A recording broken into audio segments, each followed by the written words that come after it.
Welcome to our podcast, sponsored by Lincoln Right to Life and its state affiliate, Nebraska Right to Life. My name is Sandy Danik, and I'm here with Mary St. Hilaire with Justice for All, an outreach organization that works to bring the pro-life message to college campuses throughout the country. Welcome, Mary. Thank you, Sandy. I'm so happy to be here today.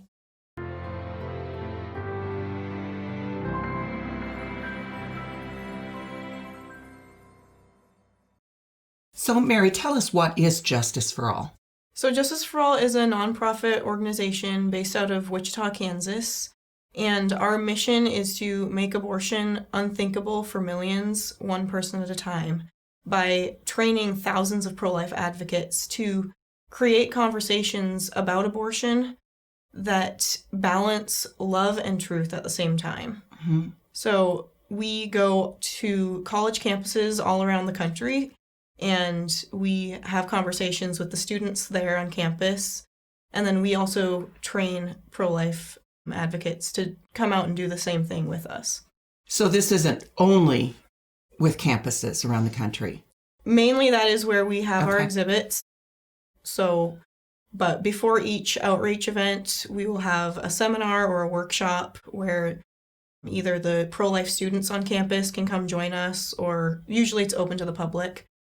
I've known you for a number of years, since you were a little girl. So I know you come from a good, solid family, good pro-life family. Mm-hmm. But what motivated you? What is your background? And what motivated you to get involved in something like this? Like you said, you've known my family for a long time. We've always been very involved in the pro-life movement.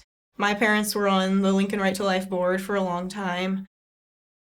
My uncle has his own pro-life organization. And so I was just very exposed to that growing up and knew from a young age how serious of an issue this was. Mm-hmm. But it wasn't until I got to high school that I started to feel that I needed to do more. And I didn't really know how or what that meant exactly, but I was doing my best to stay involved in the pro-life movement, but I still had this feeling like I wasn't doing enough. And so after high school, I worked for a year. I decided not to go to college. And about a year out of high school, kind of this idea to do pro-life work full time just popped into my head out of nowhere. I didn't have any real concrete plans for the next year of my life, and it just seemed like the perfect opportunity for me to get more involved, like I had been wanting to. And so that's kind of where this all came from, I guess.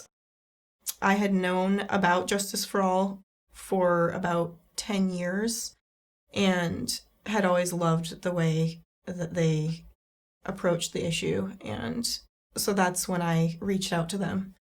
Wonderful. Yeah. So you've been doing this for 2 years now? I've only been part of Justice for All since January. Okay. So it's been about 6 months now. So I reached out to them last summer, and I actually had already known one of their staff members, Rebecca Hoschke, now Hotovy. She's married now, and she is from Nebraska, and she lives in Wichita now with her husband and her baby. But my family had been on her monthly support team for years and years. And so we would always get her newsletters about conversations that she was having with people on campus and these incredible experiences that she had. And for so long, she was my role model. I looked up to her so much, and I just thought it was so amazing that she was having an impact on so many people. So where do you know where you're going? Do you have an assignment given to you? Most of our interns will start working in Wichita. So I moved to Wichita for a 4-month internship, and I was traveling all over the country at that time. We went to 4 different campuses, but then I was also working out of our office in Wichita. But now I'm working from Nebraska, which I'm really happy about. I'm glad to be back home. But I'll still be traveling to universities, obviously, as soon as this whole thing, this coronavirus has let up, we can get back to traveling. So the obvious question I want to ask is, are you on our own university campus?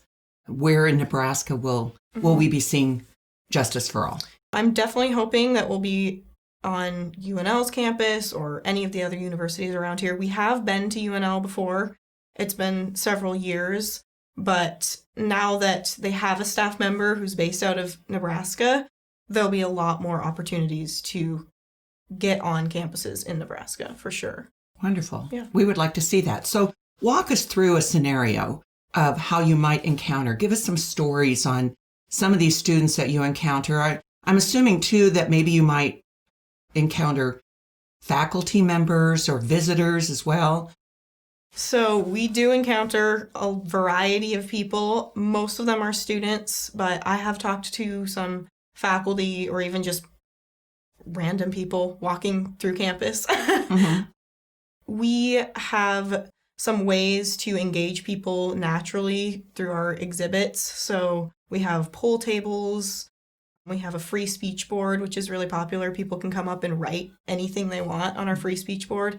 And that's a really easy way to engage people that are passing by.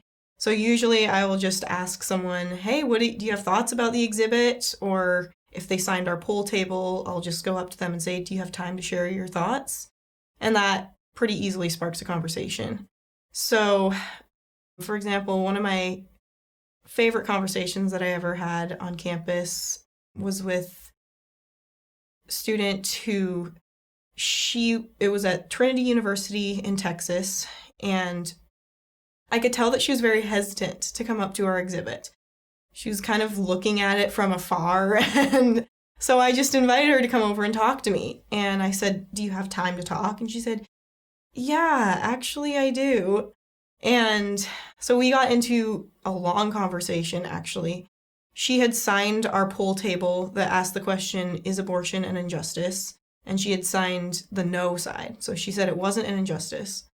So I just asked her, what are your general thoughts? What's your general opinion about abortion? And she shared with me that she thought it was necessary for many women because they find themselves in really difficult situations like poverty or they've been raped, things like that. And so I could tell right off the bat that she really cared about women a lot. And I pointed that out to her. I said, I really appreciate how much you care about women. And after a while, I could tell that her guard just completely let down. It was like this wall that was in between us from the beginning just crumbled in front of my eyes. And she began to open up to me about personal struggles that she's going through in her life, things that I would probably never share with a total stranger. Mm-hmm. And so we talked not only about abortion, but about her family, her relationship with her boyfriend. We talked about faith. There were so many different things that we ended up talking about, and we just got to know each other, almost just as friends. And then I was kind of able to bring the conversation back to abortion. And we talked about, well, is the unborn biologically human? And she wasn't sure. So I walked her through the reasons that the unborn is biologically human. If it's growing, it's alive. If it has human parents, it's human. And the different characteristics of living things. And so after walking her through that, she said, yeah, I can agree it's biologically human. And then I said, well, I think we could both agree that everyone here on campus deserves equal rights. Would you agree with me? And she said, yeah. And then I asked her, but we're also different, right? I mean, look around. We're different ages, genders, religions probably, races. So there has to be something the same about us that grounds our equality. And she said, yeah, that would make sense. And so I asked her, well, what do you think that thing is? And she said, I don't know. What do you think? And I said, well, I think it's simply the fact that we all have a human nature. And that's really the only thing that can make sense of why we all deserve this equal treatment and why we all deserve the right to life. And she said, yeah, that makes sense. And I could tell in her face that it was really resonating with her. And so I said, well, if the unborn is also human, shouldn't they also deserve that right to life? Shouldn't they be treated equally? And she said, yeah, I think so. And And so I said, that's great. and so at the end of our conversation, she told me, she said, well, I guess abortion is an injustice, but I do understand that it is still necessary for some women in difficult situations. And I wasn't surprised that she said that at all. I don't think most people would just change their mind on the spot. Sure. But what really stuck with me in this conversation, and why it's one of my favorite conversations to this day, is that when she was leaving, she looked at me and she said, thank you. You have given me a different view of pro-life advocates and the pro-life community. Because she had this view that we were hateful, yes. that we were judgmental, and that she told me, actually, at the end of our conversation, that she thought I was going to yell at her and condemn her and attack her. So she went away that day not only with a changed view of abortion, but a changed view of who we are as the pro-life community. That's outstanding. So you try, obviously, to arrive at what level that they're at, their way of thinking, find some common ground. Yes. And you mentioned the display that you have there on campus. So can you give us an idea of what is a part of that display? Yeah, so we have a variety of exhibits that we use. We have a really large exhibit that we don't always use that one. That one has to be taken by semi because it's so big. But most of our exhibits are smaller. Some of them have pictures of fetal development. Others have stories, like, for example, one has a story of a boy with Down syndrome. Another one is a picture of a letter that was written by a father who lost his child due to abortion. He didn't know that his girlfriend had had an abortion, and he wrote a letter to his daughter. It's really beautiful. And like I said, our free speech board, our pool table, we have different quotes from doctors, OBGYNs, talking about when does life begin. So there's a pretty wide variety of exhibits that we have to engage people. So are there times when you're encountering people that you get a sense that maybe they're post-abortive or there's something personal in their lives that's affecting them that draws them to thinking abortion has to be available? It's hard to tell sometimes, but sometimes you can tell if the person is very upset. Usually that can be a sign that this is something personal to them. One time we were on campus at the University of Texas, San Antonio, and a young man came up and he started yelling at a bunch of our staff members for no reason. He was yelling because he was upset that we had pictures of fetal development. And we found out later that his girlfriend had had an abortion. So he was clearly dealing with a lot of guilt or, sadness about this event that had happened in his life and not knowing how to deal with it and was taking it out on us. And actually, the cool thing about that story is that I was in the middle of a conversation with a girl who had come up to me wanting to fight, clearly. And by the end of our conversation, she had also opened up about a lot of personal things in her life because I had been so respectful and just asked her questions and listened to her and found a lot of things to agree with.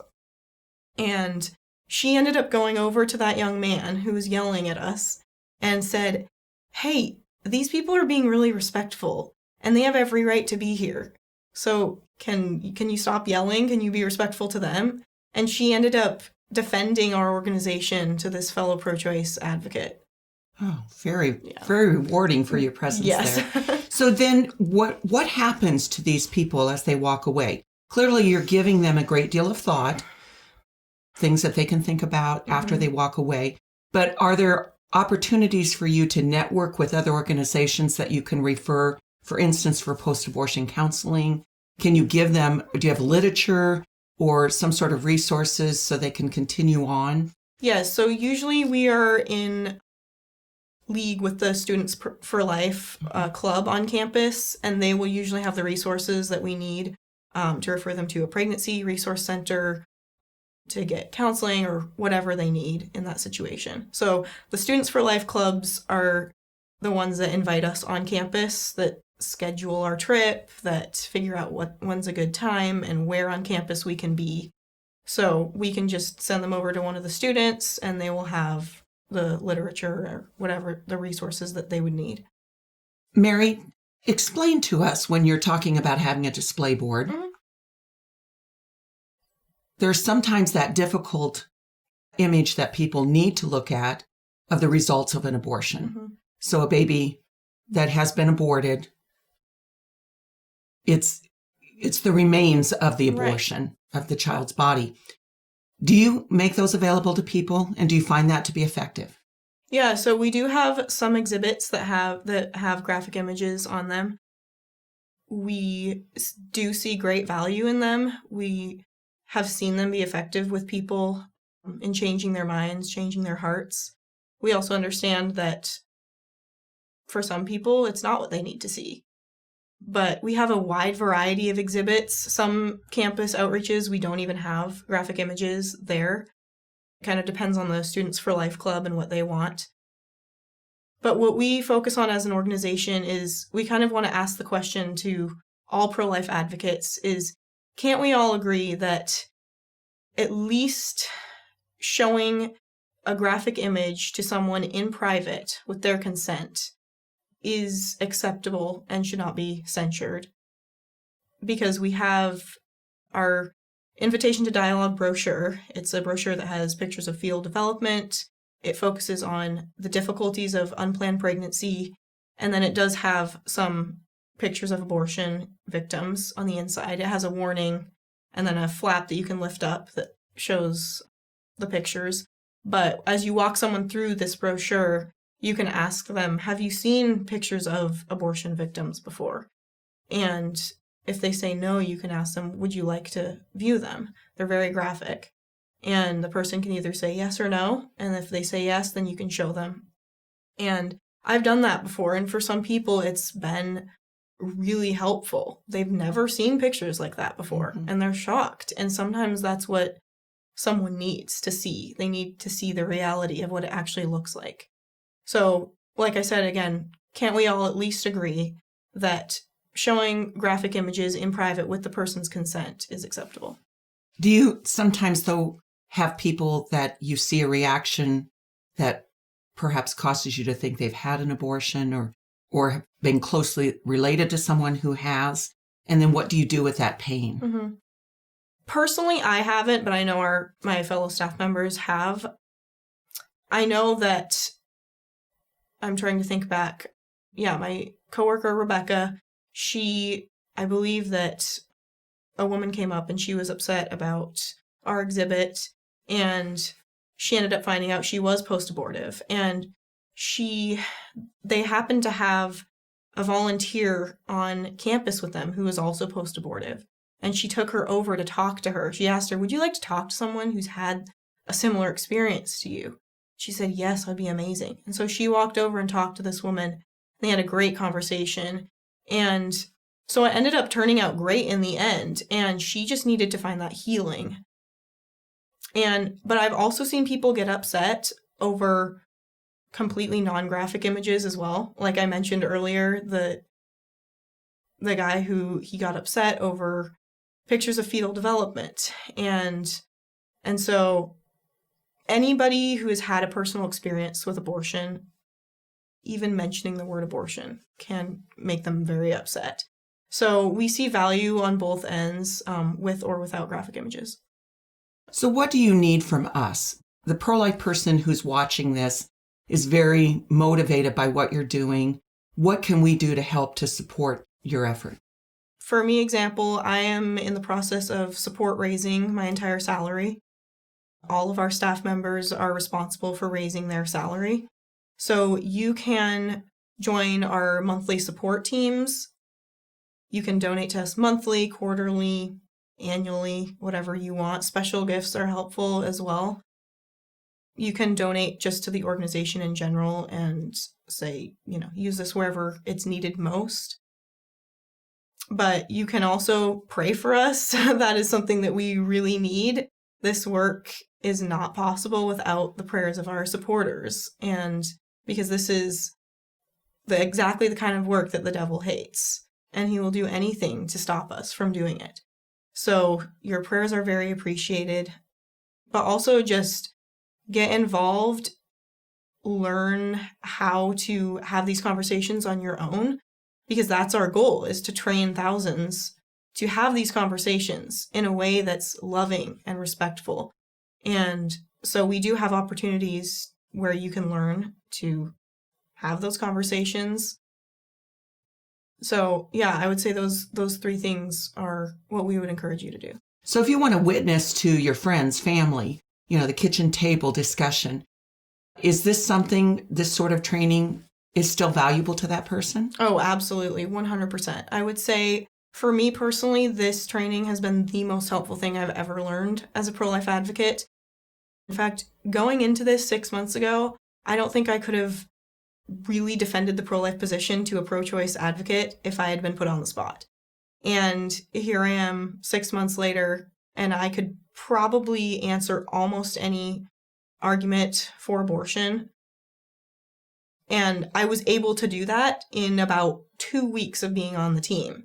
So that's how valuable our training is. You learn it. It's not something that you forget. You might think you've forgotten it, but once you go out and practice it and actually have a conversation with someone, you realize you've actually retained a lot of what you learned. And so, yeah, I think that this training is extremely valuable. I think anyone that can do it should definitely do it. So where would we find information on the training? So right now we are having a 7-week series going on. It's called 7 Conversations in 7 Hours. And so each week focuses on a different topic related to abortion. The first week is already over, but not to worry. If you sign up, you will have a chance to make up that week or whatever sessions you missed. Each training session is an hour long. And so it's on Monday nights, 8 to 9 p.m. Central, and then Wednesday mornings, 10 to 11 a.m. Central. And you can go to our register page, jfaweb.org/register, and all the information is there for you to register for those events. Or you can always email me personally. So the training is being done online? Yes, right now it's being done online because of the shutdown and everything. Normally our training events would be in person. Like I said, we usually have them before each outreach event. Obviously, we can't do that right now. Mm-hmm. But yeah, these training events have been extremely successful. We have a lot of participants signing up for them. So I would highly recommend it. Well, thank you so much for joining us today. This is definitely good information that we appreciate having and want to support. So we applaud you for doing this. Those of us who have been in this work for many years have looked forward to the young people stepping up and taking over. And you're taking over in a very unique and productive way. So we're very grateful. Yeah, thank you. Thank you so much for having me. You bet. And an update on the Women's Care Center. Renovations are scheduled to begin the second week of August with an expected completion date of November 1st. This pregnancy help center will be across the street from the Planned Parenthood in Lincoln. The Pro-Life Center will move just a couple of doors east in the same building. Please continue to support and pray for this important life-affirming effort. Thank you, and God bless you.